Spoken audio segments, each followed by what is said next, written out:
আহ গতকাল ব্রাজিল হেরে বিদায় নিছে, কি যে মজা গো। হালারা হেগজা হেগজা করতে করতে কানটা একেবারে জ্বালা ফালা কইরা ফেলছিল। এখন একটু ফেসবুকটা দূষণ মুক্ত হয়েছে, কি যে শান্তি। এবার এবার কি হবে? আগামীকাল রাত 10টায় তো আর্জেন্টিনার খেলা আছে মিশরের সাথে। ওই ম্যাচটা যদি হেরে যায় তাহলে কি হবে? और अभी तो रुको, क्लाइमैक्स अभी बाकी है। যেই পরিমাণ ট্রল করছি ব্রাজিল নিয়ে, এখন তো গর্তে লুকানোর জায়গা পর্যন্ত পাবো না। মনে হয় ব্রাজিলের কাছে গর্তে লুকানোর জায়গাটা প্রস্তুত হইব রে ভাই।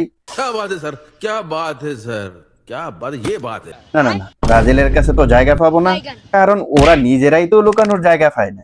রোনালদোর কাছে পাওয়া যাবে? না না না না না, রোনালদো তো মেসির রাইভাল, সে তো আরো আগে লাথি দিয়ে বাইর করে দিবে। अच्छा তাহলে কি এমবাপে একটু গড়তে জায়গা দিবে? না না না, গতবার তো তাদেরকে হারাইয়েই বিশ্বকাপ নিছি, তারা তো আরো আগে লাথি মেরে বের করে দিবে। এখন এখন কি করবো? হে মাবুদ, মিশরের সঙ্গে জিতে দাও, জিতলে ফকিরে 20 টাকা দান করবো। वाह क्या सीन है। হারলে তো গর্তে লুকানোর জায়গা পাবো না। মাবুদ রহম করো, একটু রহম করো।